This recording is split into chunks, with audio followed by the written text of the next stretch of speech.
Muy bien, pues vamos a continuar con nuestro culto al Señor y creo que cada parte, pues así es, ¿no? Rendimos nuestra adoración al Señor, nuestra alabanza con todo lo que hacemos. Ahora estamos en domingo, primer día de la semana, y es el fin de la celebración que se hace en gran parte del orbe cristiano mundial, que es la llamada Semana Santa. Hay que tener en cuenta que por lo menos casi 4 siglos, 3 siglos y pico más o menos, no se celebraban este tipo de fiestas. ¿Por qué? Pues porque lo que es la muerte, las obras, la muerte, la resurrección de Jesús, en Pentecostés la recepción del Espíritu Santo, y todo eso pues se recordaba cada día, y sobre todo lo que es la muerte y la resurrección de Jesús se recordaba en la celebración de la Santa Cena.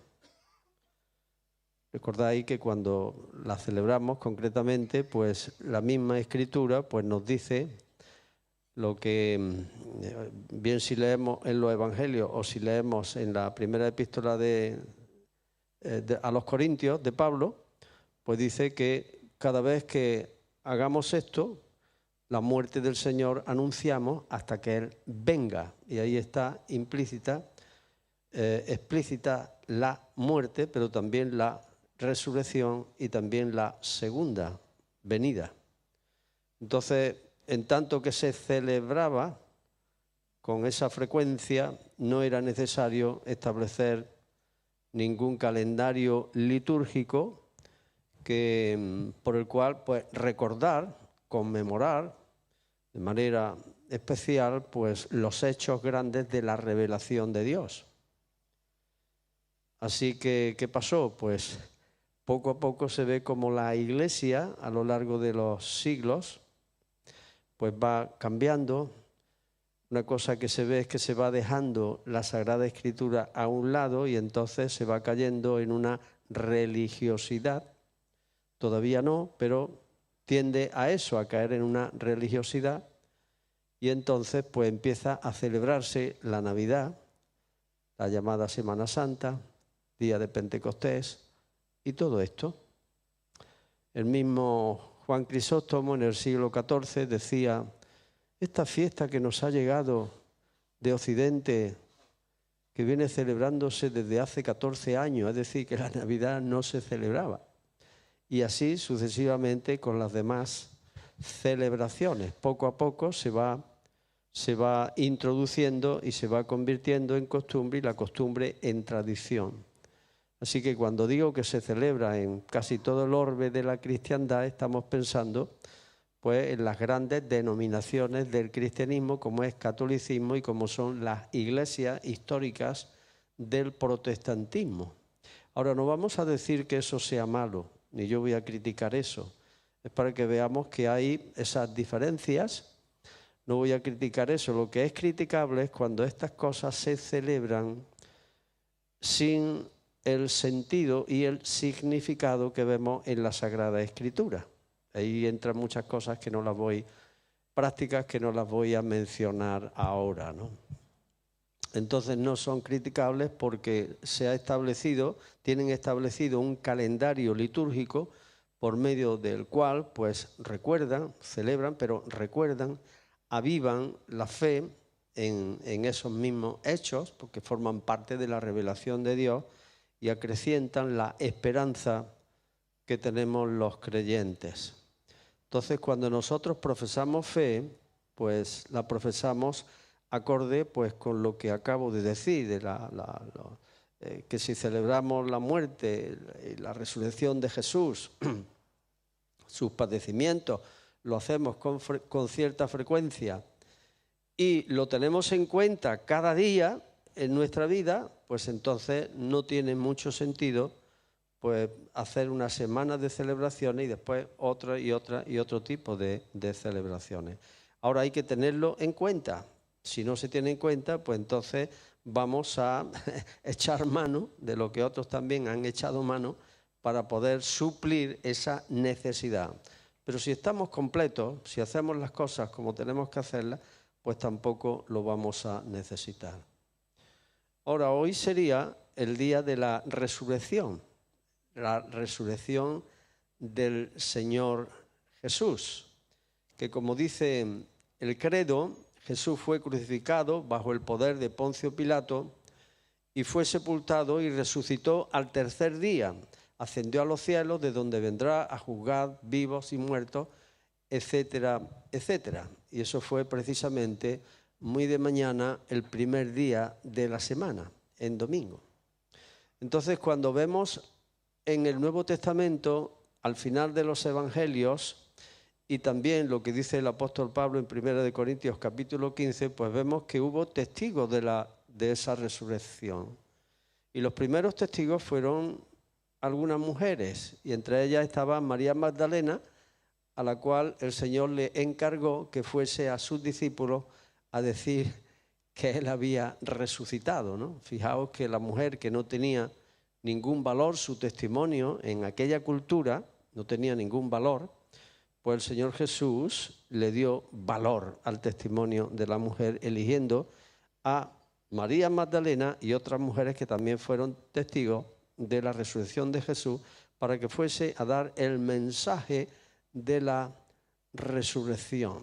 Entonces el apóstol Pablo en capítulo 15 de 1 Corintios pues habla de los testigos de la resurrección, de Cefás, Pedro y Juan y Jacobo, dice todos los hermanos, después todos los discípulos, todos los apóstoles, y después dice que apareció a 500 hermanos a la vez, hermanos y hermanas, lógicamente, ¿no?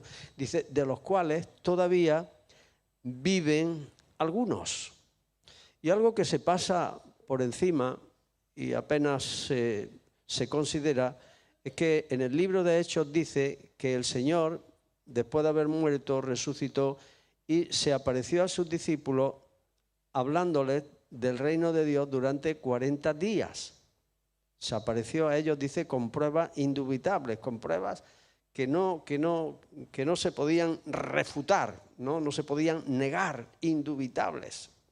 Dice que le habló durante 40 días, o que se apareció durante 40 días, hablándoles acerca del reino de Dios.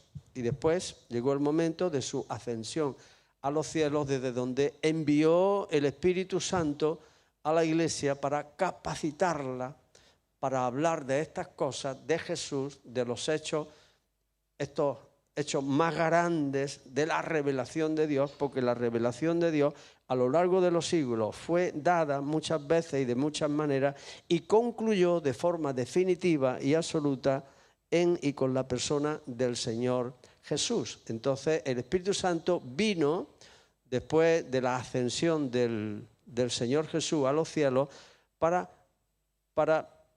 varias cosas, como ahora veremos también.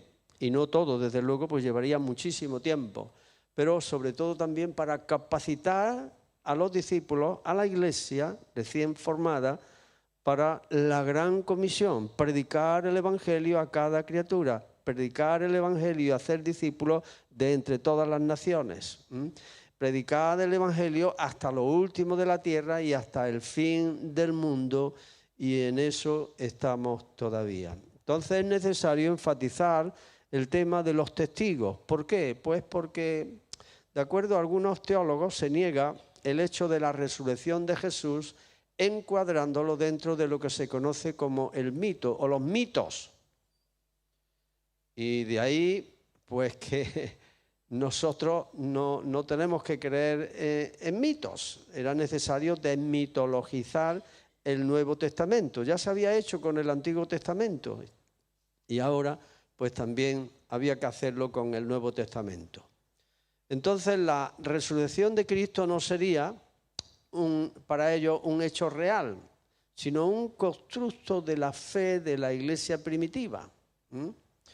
Y hace poco, lo mencioné también el año pasado, que una pastora esta progresista, decía que el mayor milagro de la resurrección de Cristo es que después de 2000 años nosotros estemos hablando de ella hoy día.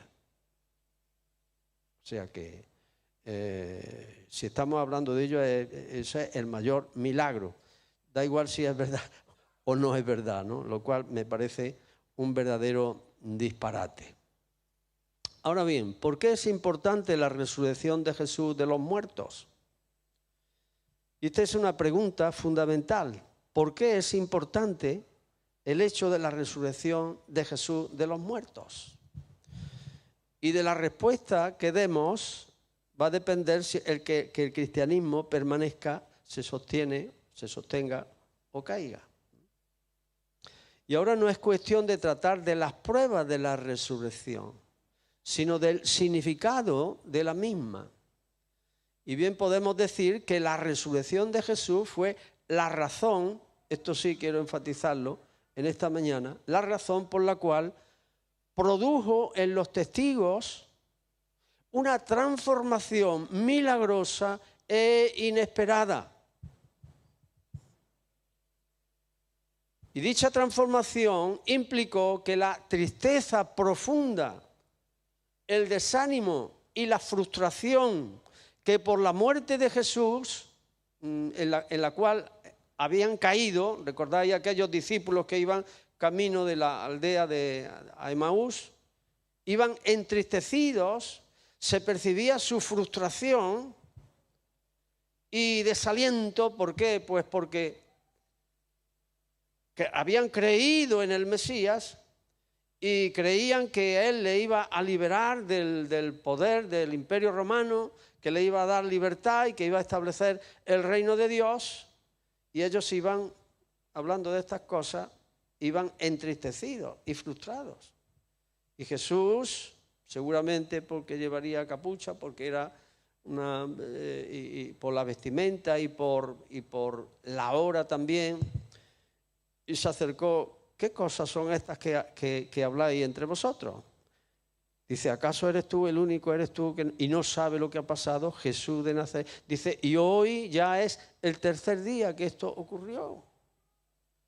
Y entonces él empezó a hablarle y luego ellos dijeron, nuestro corazón ardía cuando él nos hablaba en el camino, cuando ellos descubrieron que él que les había acompañado a lo largo del camino era Jesús.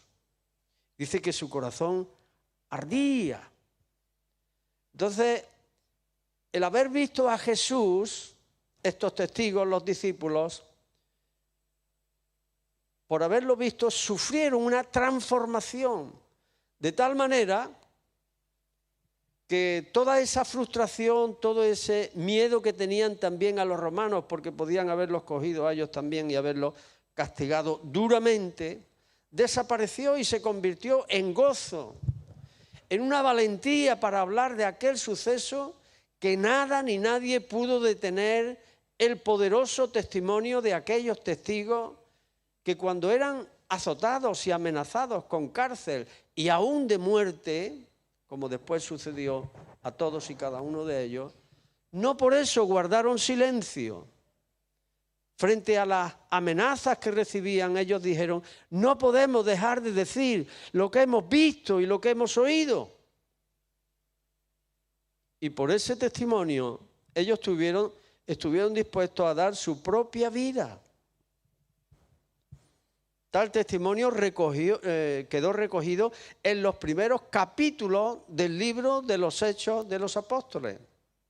Y para nosotros, para mí concretamente, es una prueba de la resurrección de Jesús. Y esto lo han estudiado muchos expertos, eruditos, que hablan de lo sorprendente de la transformación de aquellos discípulos llorosos, entristecidos, frustrados, con ese sentimiento de frustración, cómo fue posible que cambiaran su ánimo y que empezaran a testificar al punto de dar su vida sin importarle eso, y hablando y testificando acerca de Jesús. Y como creemos que Jesús vive, resucitó, subió a los cielos, dice, subió por encima de todos los cielos, dice la Escritura, para llenarlo todo. Sabemos que hoy está presente aquí también con nosotros. Y no solamente con nosotros, sino también con todos aquellos que le han recibido como Señor y Salvador y le han reconocido como Señor y Cristo y Maestro y Salvador de sus vidas.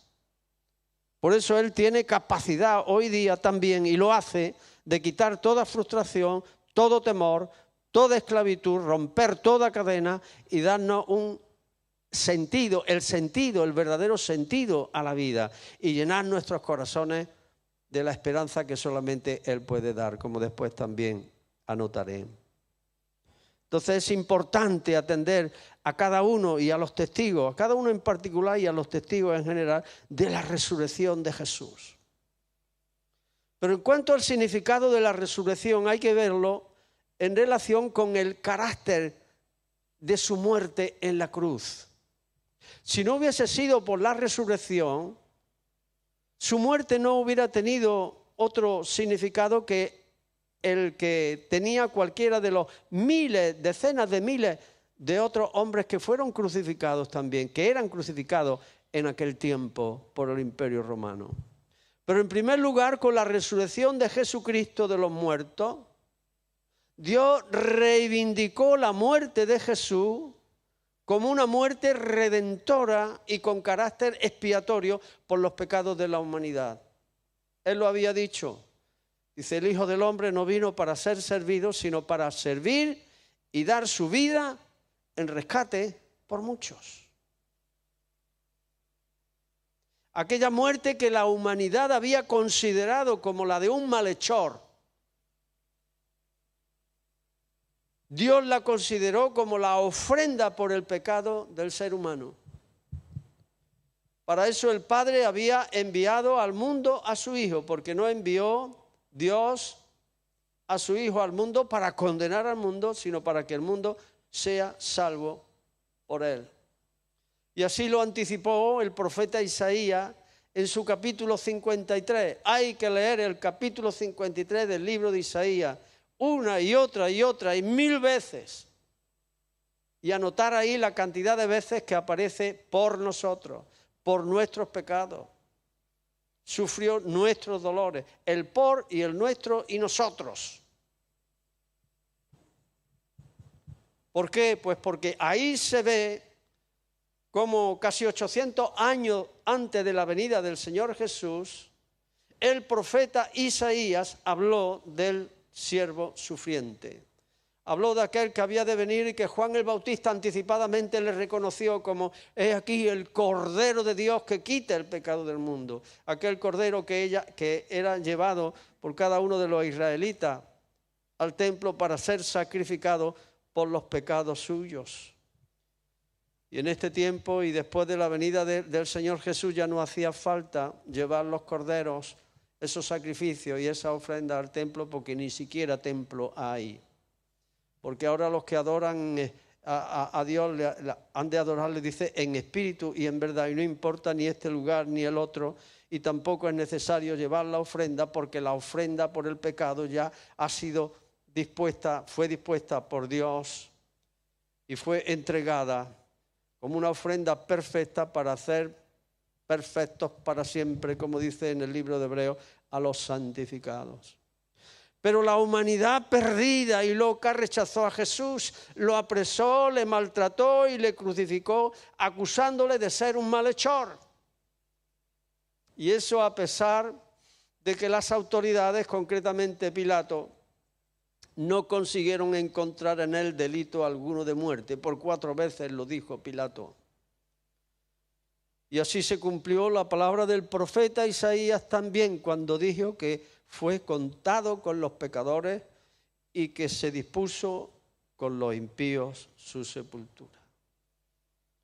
Así que cuando Dios le resucitó a Jesús, estaba reivindicando a su Hijo Jesús y su obra redentora, por medio de la cual se ganó el título de Señor y Cristo.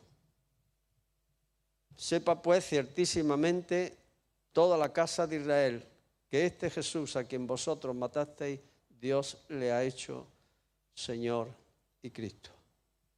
Y por otra parte, con la ascensión a los cielos, Él fue reconocido como nuestro perfecto y sumo sacerdote, viviendo siempre, como dice la Escritura también, para interceder por nosotros.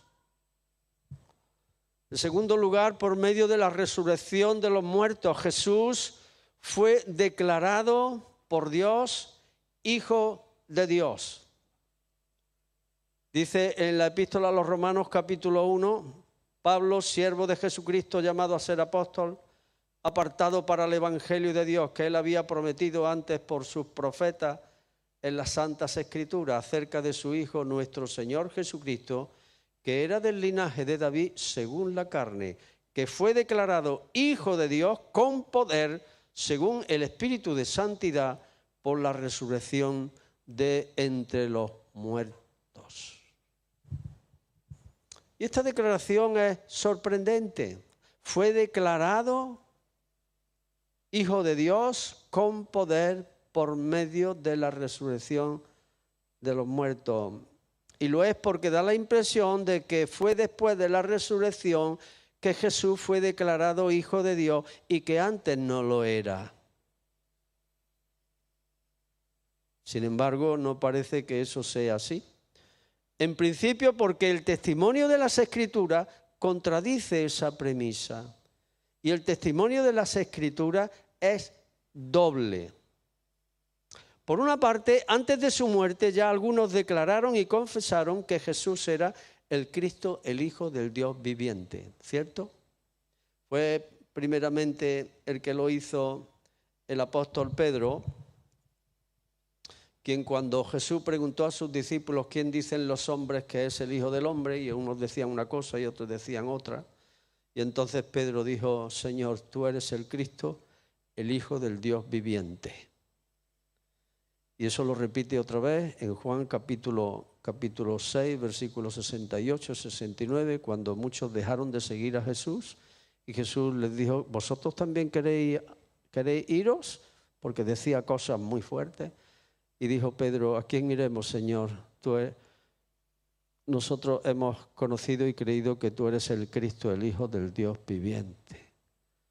Pero hay una nota muy importante en la anterior declaración que dice: bienaventurado eres, Simón, hijo de Jonás, porque no te lo reveló carne ni sangre, sino mi Padre que está en los cielos.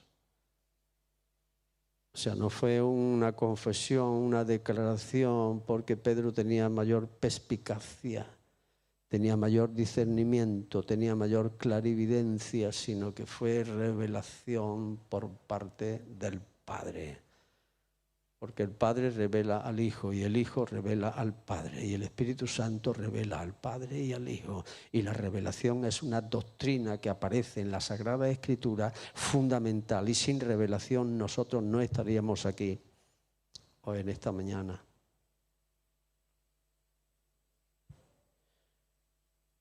Pero esto se confirma además porque por eso digo que es doble. Por una parte, algunos hombres dijeron, como le pasó a Natanael: me parece que tú eres el rey de Israel. Y algunos más, ¿no? Pero dejémoslo ahí. Pero esto fue respaldado por una doble declaración de Dios mismo acerca de su Hijo.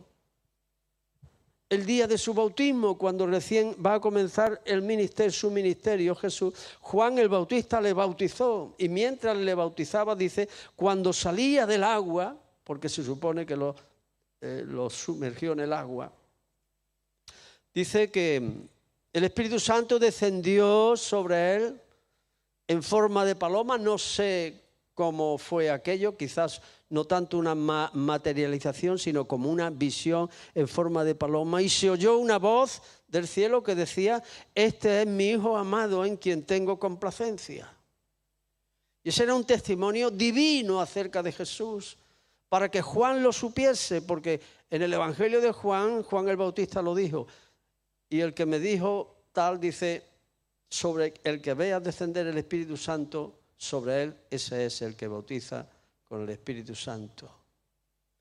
Y en el monte de la transfiguración, cuando subió con los 3 apóstoles, los 3 discípulos más íntimos, Pedro, Jacobo y Juan, dice que él se transfiguró estando en el monte y sus vestidos se hicieron resplandecientes más que el sol cuando resplandece en su fuerza. Seguramente no podrían mirarle a la cara porque su rostro y todo resplandecía tanto que se hubieran enceguecido. Por eso dice que se dieron con su rostro en tierra y ahí se oyó nuevamente la voz de Dios, el Padre, que decía: este es mi Hijo amado, en quien tengo complacencia. A Él oíd. Qué bueno, ¿verdad? Qué bueno.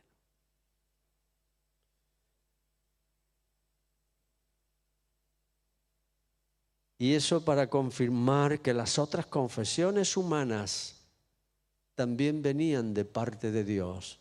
Nos interesan mucho las confesiones humanas, pero nos interesa mucho, el discernimiento que hemos de tener a la luz de las Sagradas Escrituras y el que el Espíritu Santo nos da para confirmarlo, que las confesiones son acorde con la palabra de Dios y no acorde con las ideas humanas. Pero la tercera voz, la primera fue el bautismo, la segunda la transfiguración, la tercera voz fue por medio de la resurrección de Jesús, tal y como leemos en Romanos capítulo 1, versículo 4. Así que, como decíamos al principio, si en el tribunal del Sanedrín Jesús fue condenado y entregado al tribunal romano, donde también fue condenado, después crucificado como malhechor, luego Dios declaró a Jesús mi Hijo por medio de la resurrección. Este es mi Hijo. Y como tal fue reconocido a través de Pedro el día de Pentecostés y después de Pentecostés, a lo largo de todo el mensaje evangélico dado por los apóstoles y dado por la iglesia primitiva. Por eso él, predicando en el capítulo 3, dice: el Dios de Abraham, de Isaac y de Jacob, el Dios de nuestros padres, ha glorificado a su Hijo Jesús, a quien vosotros entregasteis y negasteis delante de Pilato. Mas vosotros negasteis al santo y al justo y matasteis al autor de la vida, a quien Dios ha resucitado de los muertos. Pero una cosa sorprendente que sorprende en los dos mensajes del apóstol Pedro, el de Pentecostés y después de la sanidad de aquel cojo, en la cantidad de títulos y nombres que con toda soltura aplica a la persona de Jesús. Santo, Hijo. Cuando yo leo en el Nuevo Testamento, cuando leemos el Santo en el Nuevo Testamento,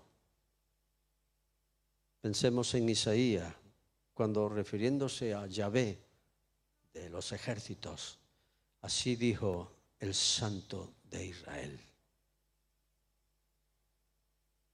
El Santo, Hijo, Autor de la vida, Justo, Señor, Cristo, etcétera, etcétera.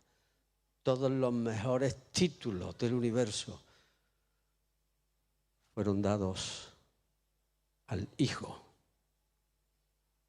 De ahí que dice en el Salmo mesiánico, Salmo 2, que os pongamos, dice: poneos de acuerdo con el Hijo, besad al Hijo. La importancia de reconciliarse, de estar a bien con el Hijo, porque el que no honra al Hijo no honra al Padre, y el que no honra al Padre no honra al Hijo. Y todas estas proclamaciones acerca de Jesús contrastan con aquel desprecio, aquellos insultos que profirieron contra él los que le juzgaron y maltrataron, aquellos calificativos despectivos e incluso aquella burla cuando le decían: si tú eres el Mesías, si tú eres el rey de los judíos. Pero ahora, por medio de la resurrección, Dios le ha hecho Señor y Cristo y lo ha proclamado Hijo de Dios con todas las prerrogativas. Por lo cual Dios, dice el apóstol Pablo, que vio al resucitado en el camino de Damasco y recibió de parte de él el conocimiento del Evangelio, aparte de todo lo que él sabía, porque como buen policía religioso sabía lo que predicaban aquellos discípulos a los cuales perseguía, y que fue por la aparición y ver al resucitado que él se transformó de un rabino judío rabioso, perseguidor de la iglesia, no solamente en un discípulo, sino en enviado, un apóstol de Jesús. Escribió a los filipenses, por lo cual Dios le exaltó hasta lo sumo y le dio un nombre que es sobre todo nombre, para que en el nombre de Jesús se doble toda rodilla de los que están en los cielos y en la tierra y debajo de la tierra, y toda lengua confiese que Jesús es el Señor, para gloria de Dios Padre. Filipenses capítulo 2. Versículos 9 a 11. En tercer lugar, la resurrección de Jesús hace posible la venida del Espíritu Santo, tal y como lo había prometido Jesús. Sin resurrección de Jesús no habría venido el Espíritu Santo y su obra redentora no se hubiera podido llevar a cabo en los creyentes. Porque si Jesús muere por nosotros, por nuestros pecados, si no viene el Espíritu Santo, que era el que iba a realizar todo lo que significa la obra del Señor Jesucristo en la cruz, no se hubiera podido realizar. Pero al venir el Espíritu Santo, hermanos, ese rescate del pecado, ese poder romper las cadenas de la esclavitud de Satanás, ese salir de las tinieblas a la luz, no se podía haber realizado. Así que de ahí en adelante en la escritura del Nuevo Testamento vemos que la obra del Señor siempre la lleva a cabo el Espíritu Santo. Y ahora sabemos que tenemos a disposición todos los recursos para apropiarnos de los beneficios divinos a nuestro favor. Y esto sería muy largo de tratar. Forma parte de todo lo que tiene que ver, no ya la predicación del Evangelio, sino la explicación del Evangelio. Aquello que decía el apóstol Pablo, a mí me fue dado el predicar, el querigma, la proclamación del Evangelio, pero también de aclarar, de enseñar el Evangelio. Son dos aspectos diferentes de lo que es la predicación, la proclamación y la enseñanza. En cuarto lugar, la resurrección de Jesús junto con su muerte redentora constituyó la base de la predicación apostólica, medio por el cual se ofrecía al mundo de parte de Dios el perdón de los pecados y la esperanza de la vida eterna. Los discípulos estaban tan convencidos que a partir de la resurrección del Señor y la venida del Espíritu Santo sobre ellos, predicaban que Jesús era el medio por el cual todos aquellos que en Él creyeran recibirían el perdón de pecados por su nombre. Hechos capítulo 10, versículo 43, cuando está en la casa de Cornelio con toda su familia y los amigos más íntimos, después de haber presentado el Evangelio, creo que casi que no terminó cuando llegó a este punto, que todos los que creyeran en Él recibirían perdón de pecados por su nombre, fue cuando descendió el Espíritu Santo sobre ellos y aquello fue de locura. Pero fueron perdonados, fueron limpiados y fueron hechos hijos de Dios con todas las prerrogativas. Y cuando eso sucedía y sucede, aquel que pone su fe y confianza en el Jesús muerto y resucitado, tiene una esperanza que en nada se parece a cualquier esperanza humana que alguien pueda tener bajo el cielo aquí en la tierra. Por eso, si vamos a descubrir en las páginas del Nuevo Testamento, no solo en los escritores, sino en todos aquellos que tuvieron un encuentro con Jesús, tanto de forma visible, física, como a través de la predicación, cuando Jesús ya no estaba entre ellos, estoy hablando de otros que escucharon la predicación, es que fueron llenos de esperanza, Ya no tenían más temor a la vida ni a la muerte. Ya no temían más a lo que pudiera pasarles. El temor había huido para dar paso y lugar al gozo, el amor y la esperanza. El apóstol Pablo lo escribió en su primera epístola, capítulo 1. Apóstol Pedro, un hombre rudo, un hombre que amaba al Señor, quería servirle, quería agradarle, pero tantas y tantas veces que metió la pata porque le faltaba luz. Pero cuando el Señor trató con él, así como también con los demás, tuvo esa luz que viene de arriba y con ese mensaje que él mismo había recibido, lo compartió a través de sus 2 escritos y decía: bendito sea el Dios y Padre de nuestro Señor Jesucristo, que según su grande misericordia, que no es por nada que hubiese en nosotros, nos hizo renacer para una esperanza viva. Fíjate aquí donde incluye el nuevo nacimiento. El que no naciere de nuevo no puede ver el reino de Dios. Dice, nos hizo renacer para una esperanza viva. Aquí los nacimientos que se producen generalmente en la humanidad, generalmente se producen llorando, como se suele decir, nacimos llorando, ¿no? Una buena señal de que se descongestiona y empieza a respirar, ¿no? Y luego a lo largo de la vida hay tantas lágrimas, unos más, otros menos, según donde caigan, ¿no? Según el contexto el contexto en el cual vivan. Pero dice que nos hizo renacer para una esperanza viva. Porque aquí en este mundo hay mucha desesperanza por falta de luz y porque las circunstancias no parece que puedan ofrecer una esperanza cierta y una esperanza duradera, perdurable. No hay esperanza, no hay esperanza. La gente siempre suele tener esperanza, pero son esperanzas muy pequeñas, muy limitadas. Y eso es lo que hace que generalmente pues, la gente que tiene esperanza pues siga adelante, ¿no? Y cuando se pierde la esperanza, pues prácticamente están abocados a perder la vida también, ¿no? Pero aquí dice que hemos renacido para una esperanza viva por la resurrección de Jesucristo de los muertos. Por todo lo que implica la resurrección de Jesucristo de los muertos. Pues precisamente para una herencia incorruptible, incontaminada e inmarcesible, reservada en los cielos para nosotros. Pedro enfatiza que es la resurrección la que produce, respalda esta esperanza que Dios nos ha dado, que no se corrompe, que no se contamina, que no se marchita. ¿Entendemos por qué los que experimentaron esta realidad a lo largo de la historia dieron su propia vida por causa del testimonio de Jesús? Muy real.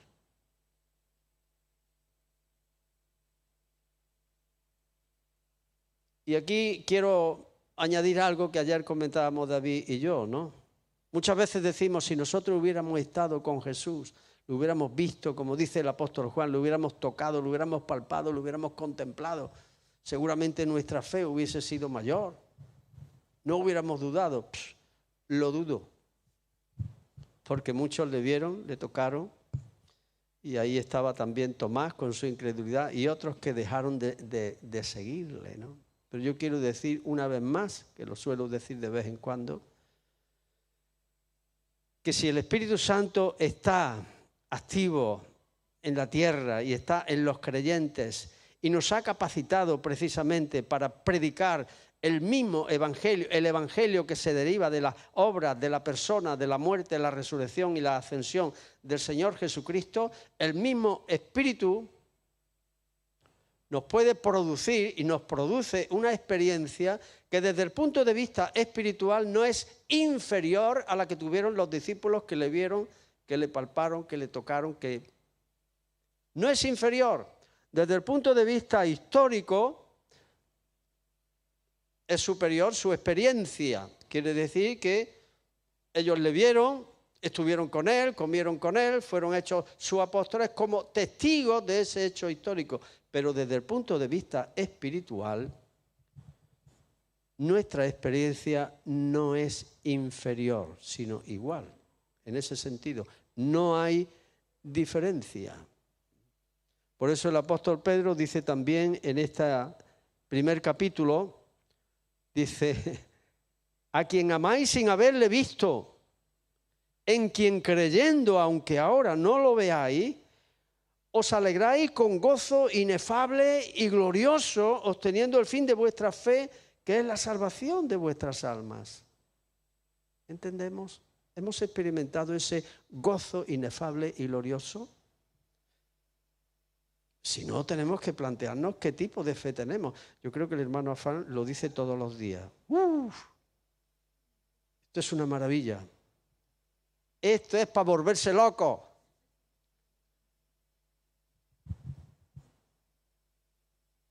Pues sí, es así. Nuestra experiencia no es inferior a la que ellos tuvieron por el hecho de que ellos le vieron. Nosotros podemos verlo con los ojos de la fe, porque creemos en su palabra. Su palabra es poderosa para producir en nosotros lo que Él tiene pensado acerca de nosotros. Y yo sé, como dice el profeta Jeremías, mis pensamientos en relación para vosotros, que son de bien y de paz. Pero qué incrédulos somos, ¿verdad? Muchas veces. Pero el apóstol Pablo, bueno, hablando precisamente acerca de la resurrección, a unos creyentes que eran los corintios, que vivían en un contexto influenciado por la filosofía griega, que no creían en la resurrección de muertos, y algunos se habían introducido ahí en la iglesia para decir esto precisamente, para negar la resurrección de los muertos. Escribiendo a estos creyentes dice, si Cristo nos resucitó, vana es entonces nuestra predicación. Vana es también vuestra fe. Y somos hallados falsos testigos de Dios, porque hemos testificado que Él resucitó a Cristo, al cual no resucitó. Porque si los muertos no resucitan, tampoco Cristo resucitó. Y si Cristo no resucitó, vuestra fe es vana. Aún estáis en vuestros pecados. Entonces también los que murieron en Cristo perecieron para siempre, jamás. Y además dice en otro versículo, somos los más dignos de lástima de todos los hombres, porque creemos en la resurrección no siendo verdad. Y eso es lo que dicen muchos eruditos, sabios. No se puede creer esas tonterías. Si no estamos arraigados bien en el conocimiento de nuestro Dios y de su santa palabra, por el poder del Espíritu Santo, pues todas estas contradicciones, todos estos insultos a veces, todas estas burlas, todas estas, nos pueden afectar. Pero estamos bien afirmados, no nos van a afectar. El apóstol Pablo no concluye con esas palabras que acabo de leer. Él exclama, y estoy seguro que lo hubiera hecho a gran voz, si de hablar se hubiera tratado, pero estaba escribiendo. Mas ahora Cristo ha resucitado de los muertos, primicia de los que durmieron es hecho. 1 Corintios 15, versículo 20. Y esta es una verdad que permanece para siempre, porque es palabra de Dios, y lo será hasta el fin del mundo. Mientras tanto, y en la medida que recorremos el camino, recordamos a nuestros amigos que nos ven y que nos oyen, que Jesús murió en una cruz dando su vida por nosotros, para perdón de nuestros pecados, y resucitó para darnos la certeza de la esperanza de la vida eterna. La Biblia dice que hoy es el día de la salvación. Hoy, y ese es un día, un hoy permanente desde la venida del Espíritu Santo en Pentecostés hasta el fin de la historia. Hoy es el día de la salvación. Hoy, un día permanente y continuo. ¿Por qué no aprovecharlo para acercarte al Salvador? ¿Por qué no dirigirte a Él en oración y pedirle perdón por tus pecados y aceptarlo como Salvador, Señor y Maestro de tu vida? Si no lo has hecho todavía, ¿por qué no hacerlo ahora? Además tenemos la garantía de que nuestra experiencia de relación con el Señor Jesús, desde el punto de vista espiritual, como dije antes, no es inferior al que tuvieron los primeros discípulos. Él está aquí, Él está presente. Él quiere. De hecho, se ha acercado a ti a través de su palabra y Él quiere salvarte. Él quiere romper las cadenas que puedan atarte a lo que sea, porque Él te ama. Él te ama. Él espera también una decisión de tu parte. Vamos a orar. Vamos a orar. Él está aquí porque la Biblia dice que cuando resucitó ascendió a los cielos y subió por encima de todos los cielos para llenarlo todo. Y en tanto lo llena todo, llena también este lugar. Si hay alguien aquí que no ha recibido a Cristo en su corazón, yo voy a hacer una oración que él o ella puede hacerla suya, entregando de esta manera su vida al Señor. Padre, te doy muchas gracias por haberme traído aquí en esta mañana. Y quiero darte gracias por tu palabra, porque ella ha abierto mi entendimiento y también ha tocado mi corazón. Quiero recibirte a ti, Señor Jesús, en mi corazón, como Señor, Salvador y Maestro de mi vida. Te ruego, por favor, que perdones mis pecados, que me hagas tu hijo, tu hija, porque quiero pertenecerte a ti por siempre, jamás. Te doy gracias por amarme tanto. Gracias, Señor, en el nombre de Jesús. Amén.